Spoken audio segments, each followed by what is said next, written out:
എല്ലാവർക്കും നമസ്കാരം. Welcome back to നിയാൻസ്. നല്ല ചൂട് ചോറിൻ്റെ കൂടെയോ കഞ്ഞിയുടെ കൂടെയൊക്കെ കഴിക്കാൻ പറ്റിയ പലതരം ചമ്മന്തികളുടെ റെസിപ്പിയാണ് ഇന്നത്തെ വീഡിയോയിലുള്ളത്. ആദ്യം മുളകും മല്ലിയൊക്കെ വറുത്തരച്ച് തയ്യാറാക്കിയിട്ടുള്ള ചമ്മന്തിയാണ്. ഇതെങ്ങനെയാണ് ചെയ്യുന്നത് നോക്കാം. തയ്യാറാക്കുന്നതിന് വേണ്ടി ചട്ടിയിലേക്ക് 1 ടേബിൾ സ്പൂൺ വെളിച്ചെണ്ണ ഒഴിച്ചു കൊടുക്കാം. വെളിച്ചെണ്ണ നന്നായി ചൂടായിരുമ്പോൾ അതിലേക്ക് 8 10 വറ്റൽമുളക് ഇട്ട് കൊടുത്ത് നന്നായിട്ടൊന്ന് വറുത്തെടുക്കണം. വറ്റൽമുളക് നല്ലതുപോലെ ഒന്ന് മൂത്ത് വരണം. ആ സമയം അത്രയും ഇളക്കി കൊടുക്കണം. മൂത്ത് വരുന്ന സമയത്ത് നന്നായിട്ടൊന്ന് കളർ മാറി ഒരു ഡാർക്ക് ബ്രൗൺ കളറാകും. ഇതേപോലെ മൂത്ത് വരുന്ന സമയത്ത് എണ്ണയിൽ നിന്നും കോരി മാറ്റാം. വറ്റൽമുളകൊക്കെ എണ്ണയിൽ കിടന്ന് മൂത്ത് വരുമ്പോൾ നല്ലൊരു മണമാണ്. അപ്പോൾ ആ ഒരു മണം ഈ ചമ്മന്തിക്കുണ്ട്. അപ്പോൾ ഇതേപോലെ ഈ ഒരു കളറാകുന്ന സമയത്ത് പാത്രത്തിലേക്ക് കോരി മാറ്റി കൊടുക്കാം. ഇനി അതേ എണ്ണയിൽ തന്നെ കുറച്ച് മല്ലിയും കൂടെ ഒരു ടേബിൾ സ്പൂണോളം മല്ലിയും കൂടി, മുഴുവൻ മല്ലിയാണ് ഇട്ട് കൊടുത്ത് അതും ഒന്ന് മൂപ്പിച്ചെടുക്കണം. മല്ലി പെട്ടെന്ന് തന്നെ മൂത്ത് കിട്ടും. ഇതേപോലെ കളർ മാറി വരുന്ന സമയത്ത് അതും എണ്ണയിൽ നിന്നും കോരി മാറ്റാം. ഇനി ആ എണ്ണയിൽ തന്നെ 1 ടേബിൾ സ്പൂൺ കടലപ്പരിപ്പും കൂടി ഇട്ട് കൊടുക്കുക. അതും ഇതേപോലെ നന്നായിട്ടൊന്ന് വറുത്ത് കളർ മാറി വരുന്ന സമയത്ത് എണ്ണയിൽ നിന്നും കോരി മാറ്റണം.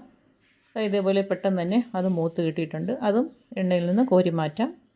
ഇനി ആ എണ്ണയിലേക്ക് തന്നെ ഒരു സവാള ഇതേപോലെ സ്ക്വയർ പീസസായിട്ട് കട്ട് ചെയ്ത് ഇട്ട് കൊടുത്തൊന്ന് വഴറ്റി കൊടുക്കണം. സവാള എണ്ണയിൽ കിടന്ന് നല്ലതുപോലെ ഒന്ന് വഴണ്ട് കിട്ടണം. ചെറുതായിട്ടൊന്ന് കളർ മാറി വരുന്ന സമയത്ത് കോരി മാറ്റാം. സവാള വഴറ്റിയെടുക്കുന്നതിൻ്റെ കൂടെ തന്നെ കുറച്ച് കറിവേപ്പിലയും കൂടി ഇട്ട് കൊടുക്കാം. ഇട്ട് കൊടുത്തിട്ട് ഇതേപോലെ നന്നായിട്ടൊന്ന് വഴറ്റി കൊടുക്കാം. ഈ ഒരു സമയമാകുമ്പോഴേക്കും അത് എണ്ണയിൽ നിന്നും കോരി മാറ്റാം. ആദ്യം ഇനി മിക്സിയുടെ ജാറിലേക്ക് വറുത്ത് വെച്ചിരുന്ന മുളകും മല്ലിയും കടലപ്പരിപ്പും കൂടി ഇട്ട് കൊടുത്ത് നന്നായിട്ടൊന്ന് പൊടിച്ചെടുക്കാം. ഈ ഒരു രീതിയിൽ നന്നായിട്ട് പൊടിച്ചെടുത്തിട്ടുണ്ട്. ഇനി നമ്മൾ വഴറ്റി വെച്ചിരിക്കുന്ന സവാള നന്നായിട്ട് തണുത്തതിന് ശേഷം ഇതിലേക്ക് ഇട്ട് കൊടുക്കാം. സവാള ഇട്ട് കൊടുത്ത് ഇതേപോലെ ഒന്ന് അരച്ചെടുക്കാനുള്ളതാണ്. അപ്പോൾ അതും ചേർത്ത് കൊടുത്തതിന് ശേഷം അതിലേക്ക് കുറച്ച് പുളി ചേർത്ത് കൊടുക്കാം. നമുക്ക് പുളിക്ക് ആവശ്യമുള്ള അത്രയും ചേർത്ത് കൊടുക്കാം. അത് ഇട്ട് കൊടുത്തതിന് ശേഷം കുറച്ച് ശർക്കര, ചെറിയ ഒരു കഷ്ണം ശർക്കരയും കൂടി അതിലേക്ക് പൊടിച്ച് ചേർത്ത് കൊടുക്കാം. ഇനി ആവശ്യത്തിനുള്ള ഉപ്പും കൂടി ഇട്ട് കൊടുത്ത് ഇത് നന്നായിട്ടൊന്ന് അരച്ചെടുക്കാം. ഈ ഒരു രീതിയിൽ നന്നായിട്ട് അരച്ചെടുത്തിട്ടുണ്ട്. അപ്പോൾ നമ്മുടെ ചമ്മന്തി റെഡിയായി കഴിഞ്ഞു. നല്ല എരിവും പുളിയും ചെറിയൊരു മധുരമൊക്കെയുള്ള നല്ല കിടിലൻ ടേസ്റ്റുള്ള ഒരു ചമ്മന്തിയാണ്. അപ്പം ചൂട് ചോറിൻ്റെ കൂടെയൊക്കെ ഈ ഒരു ചമ്മന്തി ഉണ്ടെങ്കിൽ പിന്നെ വേറെ കറികളുടെ ഒന്നും ആവശ്യമില്ല. അപ്പോൾ ഈ ഒരു രീതിയിൽ തീർച്ചയായിട്ടും ഒന്ന് ട്രൈ ചെയ്ത് നോക്കിക്കോളൂ.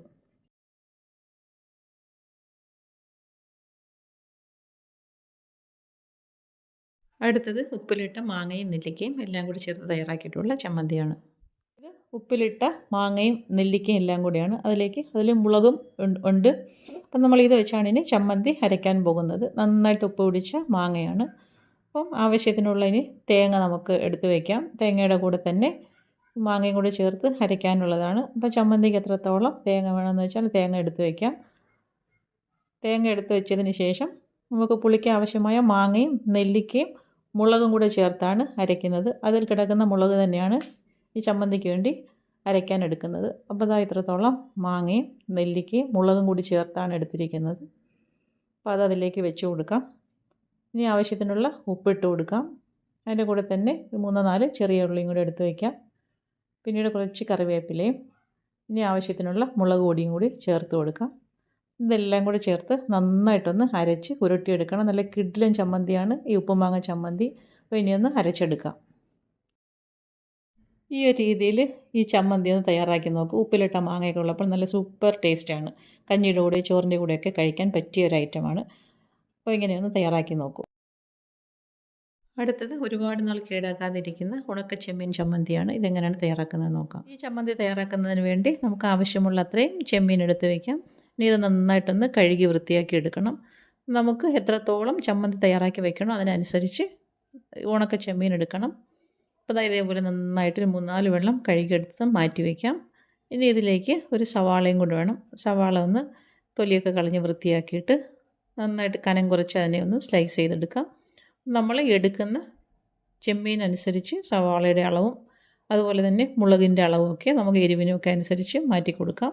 അപ്പോൾ ഈ ഒരു രീതിയിൽ വളരെ കനം കുറച്ച് വേണം സവാളയിൽ നിന്ന് അരിഞ്ഞെടുക്കാൻ. ഇത് നമുക്ക് എണ്ണയിലേക്കിട്ട് വറുത്തെടുക്കാനുള്ളതാണ്. അപ്പോൾ അതിനനുസരിച്ച് വളരെ കനം കുറച്ച് അരിഞ്ഞെടുക്കാം. അപ്പോൾ പെട്ടെന്ന് മൂത്ത് കിട്ടാൻ വേണ്ടിയാണ് ഇങ്ങനെ കനം കുറച്ച് അരിഞ്ഞെടുക്കുന്നത്. അപ്പോൾ ഈ ഒരു രീതിയിൽ നന്നായിട്ട് കനം കുറച്ച് അരിഞ്ഞെടുക്കാം. ഇനി നമുക്ക് കഴുകി വൃത്തിയാക്കി വെച്ചിരുന്ന ഉണക്ക ചെമ്മീനുണ്ടല്ലോ അത് എണ്ണയിലേക്ക് ഇട്ട് കൊടുത്ത് നന്നായിട്ടൊന്ന് വറുത്തെടുക്കണം. നല്ലതുപോലെ മൂപ്പിച്ചെടുക്കണം. പൊടിച്ചെടുക്കാനുള്ളതാണ്. അപ്പം നനഞ്ഞിരിക്കുന്നത് കൊണ്ട് തന്നെ കുറച്ച് സമയം വേണ്ടി വരും ഇത് നല്ലതുപോലെ ഒന്ന് മൂത്ത് കിട്ടാൻ. നന്നായിട്ട് മൂത്ത് കിട്ടിയാലേ ഇത് ഇങ്ങനെ നമുക്ക് സൂക്ഷിച്ച് വെച്ചേക്കാൻ പറ്റുള്ളൂ. അപ്പോൾ ആ ഒരു രീതിയിൽ നന്നായിട്ടൊന്ന് കളറ് മാറി ഫ്രൈ ആയി വരുന്നത് വരെ ഒന്ന് വറുത്ത് കൊടുക്കണം. ഇതിലേക്ക് നമ്മൾ തേങ്ങയൊന്നും ചേർത്ത് കൊടുക്കുന്നില്ല. ഈ ഉണക്കച്ചെമ്മീനും മുളകും ഈ ഉള്ളിയും മാത്രമാണ് ചേർത്ത് കൊടുക്കുന്നത്. അപ്പം നമുക്ക് ക്വാണ്ടിറ്റി ഒരുപാട് വേണമെന്നുണ്ടെങ്കിൽ അതിനനുസരിച്ച് ചെമ്മീൻ ചേർത്ത് കൊടുക്കണം. അപ്പോൾ ഈ ഒരു പരുവാകുമ്പോഴേക്കും എണ്ണയിൽ നിന്നും കോരി മാറ്റാം. നന്നായിട്ട് മൂത്ത് വന്നിട്ടുണ്ട്. ഇതേപോലെ നന്നായിട്ട് മൂത്ത് കിട്ടണം. അത് കോരി മാറ്റിയതിന് ശേഷം ഇനി പാനിലേക്ക് കുറച്ചുകൂടി എണ്ണ ഒഴിച്ചു കൊടുക്കാം. അതിലേക്ക് എരിവിന് ആവശ്യമുള്ള വറ്റൽമുളക്, നമുക്ക് നമ്മുടെ കയ്യിലുള്ള വറ്റൽമുളകിൻ്റെ എരിവിനനുസരിച്ച് വേണം ഇതിലേക്ക് ചേർത്ത് കൊടുക്കാൻ. എൻ്റെ കൈവശമുള്ള മുളക് അത്യാവശ്യം എരിവുള്ളതാണ്. ഞാൻ ഒരു 7 മുളകാണ് ഇതിലേക്ക് ചേർത്ത് കൊടുത്തിരിക്കുന്നത്. മുളക് നന്നായിട്ടൊന്ന് മൂത്ത് ബ്രൗൺ കളറായി വരണം. ഇതാ മുളക് നന്നായിട്ട് പരുവായി വന്നിട്ടുണ്ട്. ഇതിനി എണ്ണയിൽ നിന്നും കോരി മാറ്റാം. ഇപ്പോൾ ചേർത്ത് കൊടുക്കുന്നതെല്ലാം നന്നായിട്ട് ഫ്രൈ ആയി കിട്ടണം. അപ്പോൾ ഈ ഒരു രീതിയിൽ അതും എണ്ണയിൽ നിന്നും കോരി മാറ്റാം. ഇനി മുളക് മാറ്റിയതിന് ശേഷം അതേ എണ്ണയിൽ തന്നെ സവാളയും കൂടെ വറുത്തെടുക്കണം. അപ്പോൾ സവാള നന്നായിട്ട് ഫ്രൈ ആയി കിട്ടണം. നമ്മൾ ബിരിയാണിക്കൊക്കെ ചേർക്കുന്ന ആ ഒരു രീതിയിൽ നല്ലതുപോലെ ഫ്രൈ ആയി കിട്ടണം. അതും പൊടിച്ചതിലേക്ക് ചേർത്ത് കൊടുക്കാനുള്ളതാണ്. ഉള്ളിയൊക്കെ നന്നായിട്ട് മൂത്ത് കിട്ടിയാലേ ഇത് കുറച്ചധികം നാളിങ്ങനെ കേടാകാതെ ഇരിക്കുകയുള്ളൂ. അപ്പോൾ ഇനി നന്നായിട്ട് അതും കൂടി ഒന്ന് മൂപ്പിച്ചെടുക്കാം. സവാള ഇതേപോലെ കളറ് മാറി നല്ലൊരു ഗോൾഡൻ യെല്ലോ കളറാകുമ്പോഴേക്കും അതും എണ്ണയിൽ നിന്നും കോരി മാറ്റാം. ഇതിലേക്ക് നമുക്ക് തേങ്ങ ചേർത്ത് കൊടുക്കണമെന്നുണ്ടെങ്കിൽ ഇതേപോലെ തേങ്ങയും ഒന്ന് മൂപ്പിച്ചെടുക്കണം. നന്നായിട്ട് മൂപ്പിച്ചെടുത്തിട്ട് ഇതിലേക്ക് പൊടിച്ച് ചേർക്കാം. ഞാനിപ്പോൾ തേങ്ങ ചേർത്ത് കൊടുക്കുന്നില്ല. ഈ ഐറ്റംസ് 3ഉം കൂടെ ചേർത്താണ് പൊടിച്ചെടുക്കുന്നത്. ഇപ്പോൾ അത് എടുത്ത് വെച്ചിരുന്നത് 3 ഐറ്റവും നന്നായിട്ട് വറുത്ത് എടുത്തിട്ടുണ്ട്. അപ്പം തേങ്ങ ചേർത്ത് കൊടുക്കാതെ ഇങ്ങനെ ഒന്ന് പൊടിച്ചെടുത്താൽ വേറൊരു ടേസ്റ്റാണ്. തേങ്ങ ചേർത്ത് കൊടുത്താൽ അത് വേറൊരു ടേസ്റ്റാണ്. അപ്പം ഇതേപോലെ നന്നായിട്ട് ഉണങ്ങിയ മിക്സിയുടെ ജാർ എടുക്കണം. ഒട്ടും നനവ് കാണരുത്. ഇനി അതിലേക്ക് നമുക്ക് വറുത്ത് വെച്ചിരിക്കുന്ന ഓരോന്നും ഇട്ട് കൊടുക്കാം. ഇതാദ്യം ചെമ്മീൻ വറുത്തത് ഇട്ട് കൊടുക്കുന്നുണ്ട്. ഇനി വറുത്ത് വെച്ചിരിക്കുന്ന മുളക് അതിലേക്ക് ഇട്ട് കൊടുക്കാം. മുളക് ഇട്ട് കൊടുത്തതിന് ശേഷം സവാള വറുത്തതും കൂടി അതിലേക്ക് ഇട്ട് കൊടുക്കാം. സവാള ഇപ്പോൾ നല്ല ക്രിസ്പി ആയിട്ടിരിപ്പുണ്ട്. ഇതേപോലെ കൈകൊണ്ട് നല്ലതുപോലെ ഒന്ന് ഇളക്കി കൊടുത്തതിന് ശേഷം മിക്സിയുടെ ജാറിലേക്ക് ഇട്ട് കൊടുക്കാം. ഇപ്പോൾ സവാള ഇട്ട് കൊടുത്തതിന് ശേഷം ഇനി ഇതിലേക്ക് ആവശ്യത്തിനുള്ള ഉപ്പ് ചേർത്ത് കൊടുക്കാം.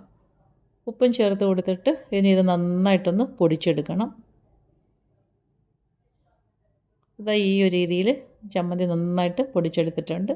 നമുക്കിത് വേറൊരു പാത്രത്തിലേക്ക് ആക്കി കൊടുക്കാം. ഇതാ ഇത് കണ്ടില്ലേ, ഈ ഒരു രീതിയിലാണ് ഇത് പൊടിച്ചെടുത്തിരിക്കുന്നത്.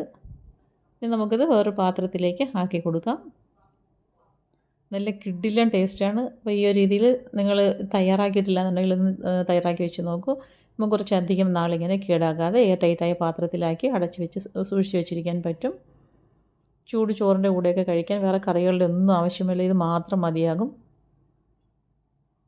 അപ്പോൾ ഈ ഒരു രീതിയിൽ പാത്രത്തിലേക്ക് ആക്കി കൊടുത്തിട്ടുണ്ട്. ഇനി നമുക്കിതിനെ ഒരു എയർ ടൈറ്റായ പാത്രത്തിലേക്കിട്ട് അടച്ച് വെച്ചിരുന്നാൽ സൂക്ഷിച്ച് വെച്ചേക്കാം. നമുക്ക് ചോറിൻ്റെ കൂടെയൊക്കെ എടുത്ത് കഴിക്കാൻ നല്ല ടേസ്റ്റാണ്. ഇതേപോലെ നമുക്കൊരു എയർ ടൈറ്റായ പാത്രത്തിലേക്ക് ആക്കി കൊടുക്കാം. ഇതിലേക്ക് പുളി വേണമെന്നുണ്ടെങ്കിൽ നമുക്ക് ഈ ചമ്മന്തി കഴിക്കാൻ എടുക്കുന്ന സമയത്ത് കുറച്ച് പുളി വെള്ളത്തിലിട്ട് കൊടുത്തതിന് ശേഷം പിഴിഞ്ഞ് അതിൻ്റെ ചാറ് ഇതിലേക്ക് ഒഴിച്ചു കൊടുത്താൽ മതിയാകും. അപ്പോൾ ഇതേപോലെ സൂക്ഷിച്ച് വയ്ക്കാം. നമുക്ക് കഴിക്കാനുള്ള ചോറ് വിളമ്പിയെടുക്കാം. അതിനുശേഷം തയ്യാറാക്കി വെച്ചിരിക്കുന്ന ചമ്മന്തി ഇതിലേക്ക് ഇട്ട് കൊടുക്കാം. അപ്പം ചമ്മന്തി ഇങ്ങനെ വേണമെങ്കിലും ചോറിലിട്ട് ഇളക്കി കഴിക്കാം. ഇല്ലയെന്നുണ്ടെങ്കിൽ എണ്ണ വേണമെങ്കിൽ എണ്ണ ചേർത്ത് കൊടുക്കാം. പിന്നെ അതേപോലെ പറഞ്ഞ പോലെ പുളി വേണമെന്നുണ്ടെങ്കിൽ പുളിയുടെ വെള്ളവും ചേർത്ത് കൊടുക്കാം. അപ്പം ഞാൻ ഇതിലേക്കൊന്നും ചേർത്ത് കൊടുക്കുന്നില്ല. അല്ലാതെ തന്നെ നല്ല ടേസ്റ്റാണ്. ഇതേപോലെ നല്ല ചൂട് ചോറിൻ്റെ കൂടെ കഴിക്കാൻ നല്ല കിടിലൻ ടേസ്റ്റാണ്. തീർച്ചയായിട്ടും ഈ ഒരു ചമ്മന്തി ഇങ്ങനെയൊന്ന് ചെയ്ത് നോക്കൂ. നല്ല അടിപൊളി ടേസ്റ്റാണ്. അടുത്തത് ഇഞ്ചിയും മാങ്ങയൊക്കെ ചേർത്ത് തയ്യാറാക്കിയിട്ടുള്ള തേങ്ങ ചമ്മന്തിയാണ്. ഇതെങ്ങനെയാണ് ചെയ്യുന്നത് നോക്കാം. ഈ ചമ്മന്തി തയ്യാറാക്കുന്നതിന് ആവശ്യമുള്ള തേങ്ങ ചിരകിയത് മിക്സിയുടെ ജാറിലേക്ക് ഇട്ട് കൊടുക്കാം. അതിൻ്റെ കൂടെ എരിവിന് ആവശ്യമുള്ള പച്ചമുളകും കൂടി ചേർത്ത് കൊടുക്കാം. അതിനുശേഷം അതിലേക്ക് ഒരു ചെറിയ പീസ് ഇഞ്ചിയും 2-3 ചെറിയ ഉള്ളി തൊലി കളഞ്ഞതും പുളിക്ക് ആവശ്യമുള്ള മാങ്ങയുടെ കഷ്ണങ്ങളും കൂടി ചേർത്ത് കൊടുക്കാം. ഇനി അതിലേക്ക് ആവശ്യത്തിനുള്ള ഉപ്പ് ഇട്ട് കൊടുക്കാം. പിന്നീട് കുറച്ച് മുളക് പൊടിയും കൂടെ ചേർത്ത് കൊടുക്കാം. ഇനി എല്ലാം കൂടി നന്നായിട്ടൊന്ന് അരച്ചെടുക്കാം. അതിനുശേഷം ഇതേപോലെ നന്നായിട്ടൊന്ന് ഉരുട്ടി പാത്രത്തിലേക്ക് ആക്കി കൊടുക്കാം. അപ്പം ചൂട് ചോറിൻ്റെ കൂടെ കഴിക്കാൻ പറ്റിയ ഒരു ചമ്മന്തിയാണ്. രീതിയിൽ തയ്യാറാക്കി നോക്കൂ. അടുത്തത് തേങ്ങ ചുട്ടരച്ച ചമ്മന്തിയാണ്. ഇതെങ്ങനെയാണ് തയ്യാറാക്കുന്നത് നോക്കാം. ചമ്മന്തി തയ്യാറാക്കുന്നതിന് വേണ്ടി ഞാനൊരു പകുതി തേങ്ങയാണ് എടുത്തിരിക്കുന്നത്. ഒരു മുറി തേങ്ങയുണ്ട്. അപ്പോൾ അത് സ്റ്റവ് ഓണാക്കി ഹൈ ഫ്ലെയിമിലേക്ക് വെച്ച് കൊടുത്ത് നല്ലതുപോലെ ഒന്ന് ചൂടാക്കി എടുക്കാം. അപ്പോൾ നമുക്ക് ഈ ചിരട്ട പെട്ടെന്ന് തന്നെ ഇളക്കിയെടുക്കാൻ പറ്റും. ഇത് തിരിച്ചും മറിച്ചും വെച്ച് 2 മിനിറ്റോളം ഇങ്ങനെ ഫ്ലെയിമിൽ വെച്ചൊന്ന് ചൂടാക്കി എടുത്താൽ മതിയാകും. ഇനി ഇത് നമുക്ക് തണുത്ത് കഴിഞ്ഞതിന് ശേഷം ഈസി ആയിട്ട് തന്നെ ചിരട്ടയിൽ നിന്നും ഈ തേങ്ങ ഇളക്കിയെടുക്കാൻ പറ്റും. ഇതാ ഈ ഒരു രീതിയിൽ ഇളക്കിയെടുത്തിട്ടുണ്ട്. ഇനി ഇതിനെ 2-3 കഷ്ണങ്ങളാക്കിയതിന് ശേഷം നല്ലതുപോലെ ഒന്ന് ചുട്ടെടുക്കണം. ഫ്ലെയിമിലേക്ക് കാണിച്ചു കൊടുത്ത് പപ്പടക്കമ്പിയോ അങ്ങനെ എന്തെങ്കിലും വെച്ചൊന്ന് കുത്തിയതിന് ശേഷം ഫ്ലെയിമിലേക്ക് നേരിട്ട് കാണിച്ചു കൊടുത്ത് നല്ലതുപോലെ ഒന്ന് ചുട്ടെടുക്കാം. നമുക്ക് അടുപ്പും കനലും ഒക്കെ ഉണ്ടെങ്കിൽ അങ്ങനെ ചുട്ടെടുക്കുന്നതാണ് നല്ലത്. ഇതാ ഇനി എരിവിന് ആവശ്യമുള്ള വറ്റൽമുളക് എടുത്തിട്ടുണ്ട്. അതും ഇതേപോലെ ഒന്ന് പപ്പട കമ്പിയിലേക്ക് ഒന്ന് കോർത്തെടുത്തതിന് ശേഷം നല്ലതുപോലെ ഒന്ന് ചുട്ടെടുക്കാം. മുളക് ഈ ഒരു രീതിയിൽ നന്നായിട്ടൊന്ന് കളറ് മാറി വരുന്ന സമയത്ത് അടുപ്പിൽ നിന്ന് മാറ്റിയിട്ട് അത് ഇളക്കിയെടുക്കാം. ഇതേപോലെ നന്നായിട്ടൊന്ന് കളറ് മാറി ഒരു ഡാർക്ക് ബ്രൗൺ കളറാകുമ്പോഴേക്കും അത് മാറ്റിയെടുക്കാം. ഇനി ഇതാ ഒരു 3 ചെറിയ ഉള്ളിയുണ്ട്, 2 വെളുത്തുള്ളിയുണ്ട്. അതും ഇതേപോലെ തീയിലേക്ക് കാണിച്ചു കൊടുത്ത് നന്നായിട്ടൊന്ന് ചുട്ടെടുക്കണം. ഉള്ളി കുറച്ച് സമയം എടുത്താലേ നന്നായിട്ടൊന്ന് മൊരിഞ്ഞ് കിട്ടുകയുള്ളൂ.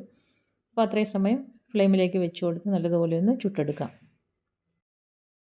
ഇതേപോലെ ഈ ഒരു കളറാകുമ്പോഴേക്കും ഫ്ലെയിം ഓഫ് ചെയ്ത് അടുപ്പിൽ നിന്ന് മാറ്റാം.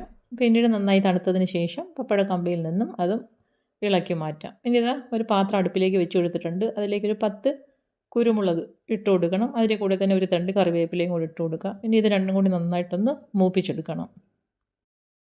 വിറകടുപ്പാണെങ്കിൽ ചുട്ടെടുക്കുന്നതെല്ലാം അടുപ്പിലേക്ക് ഇട്ട് കൊടുത്ത് ചുട്ടെടുക്കുന്നതാണ് ഏറ്റവും നല്ലതും ടേസ്റ്റും. അപ്പോൾ ഇതാ കുരുമുളകും കറിവേപ്പിലയും നന്നായിട്ട് ഇതേപോലെ ഒന്ന് മൂത്ത് വരുന്ന സമയത്ത് ഫ്ലെയിം ഓഫ് ചെയ്ത് അതും അടുപ്പിൽ നിന്ന് മാറ്റി കൊടുക്കാം. ഫ്ലെയിം ഓഫ് ചെയ്തതിന് ശേഷം നമുക്ക് ആവശ്യമുള്ള പുളി എത്രയാണെന്ന് വെച്ചാൽ അത് അതിലേക്ക് ഇട്ട് കൊടുത്തൊന്ന് ഇളക്കി കൊടുക്കാം. ഇനി ഇതൊന്ന് തണുത്ത് കിട്ടട്ടെ, അതുവരെ ഒന്ന് വെയിറ്റ് ചെയ്യാം. ഇനി ഇതാ ചുട്ടെടുത്ത തേങ്ങാ കഷ്ണങ്ങളുടെ പുറത്തൊക്കെ ചെറിയ ചെറിയ കരിയൊക്കെ കാണും. അപ്പോൾ അതൊക്കെ നല്ലതുപോലെ ഒന്നൊരു കത്തി ഉപയോഗിച്ചൊന്ന് ചുരണ്ടിയെടുത്ത് മാറ്റാം. ആ ഒരു രീതിയിൽ, അല്ലെങ്കിൽ ആ കറുപ്പ് ഇരുന്നാൽ ചിലപ്പോൾ കഴിക്കും. അപ്പോൾ അതുകൊണ്ട് കറുത്ത ഭാഗമൊക്കെ നല്ലതുപോലെ ഒന്ന് ചുരണ്ടി കളഞ്ഞിട്ട് മാറ്റിയെടുക്കാം. ഇനി ഇതേപോലെ കഷ്ണങ്ങളാക്കിയതിന് ശേഷം മിക്സിയുടെ ജാറിലേക്ക് ഇട്ട് കൊടുക്കാം. അതിലേക്ക് നമ്മൾ ഓരോന്ന് ചുട്ടെടുത്ത് ഓരോന്നും ഇട്ട് കൊടുക്കാം. മുളകും ഉള്ളിയും വെളുത്തുള്ളിയും എല്ലാം കൂടി ഇട്ട് കൊടുക്കാം. പിന്നീട് നമ്മൾ വറുത്ത് വെച്ചിരിക്കുന്ന കുരുമുളകും കറിവേപ്പിലയും പുളിയും കൂടി അതിലേക്ക് ഇട്ട് കൊടുക്കാം. ഇനി ആവശ്യത്തിനുള്ള ഉപ്പ് ചേർത്ത് കൊടുക്കാം. ഉപ്പും ചേർത്ത് കൊടുത്തതിന് ശേഷം നന്നായിട്ടൊന്ന് അരച്ചെടുക്കാം. ഈ ഒരു രീതിയിൽ നല്ലതുപോലെ ഒന്ന് അരച്ചെടുത്തിട്ടുണ്ട്. നമുക്ക് അരകല്ലിലൊക്കെ ആണെങ്കിൽ അങ്ങനെ അരച്ചെടുക്കുന്നതാണ് ഏറ്റവും ടേസ്റ്റ്. നമ്മുടെ സാഹചര്യം അതല്ലാത്തത് കൊണ്ട് മിക്സിയുടെ ജാറിലേക്കിട്ട് അരച്ചെടുത്തിട്ടുണ്ട്. ഇത് നന്നായിട്ട് ഉരുട്ടിയതിന് ശേഷം ഒരു പാത്രത്തിലേക്ക് ആക്കി കൊടുക്കാം. നല്ല അടിപൊളി ടേസ്റ്റിൽ തയ്യാറാക്കിയിട്ടുള്ള തേങ്ങ ചുട്ടരച്ച ചമ്മന്തിയാണ്. ഈ രീതിയിലൊന്ന് തയ്യാറാക്കി നോക്കും. നല്ല സൂപ്പർ ടേസ്റ്റാണ്. അപ്പോൾ ഇന്നത്തെ വീഡിയോ ഇത്രയേ ഉള്ളൂ. ഇഷ്ടമായി ലൈക്ക് ചെയ്ത് സബ്സ്ക്രൈബ് ചെയ്ത് സപ്പോർട്ട് ചെയ്തേക്കൂ. എന്തെങ്കിലുമൊക്കെ അഭിപ്രായങ്ങളുണ്ടെങ്കിൽ കമൻറ്റ് ചെയ്യൂ. വീണ്ടും അടുത്ത വീഡിയോയിൽ കാണുന്നത് വരെ ബൈ ഫ്രം നിയാൻസ്. Thanks for watching.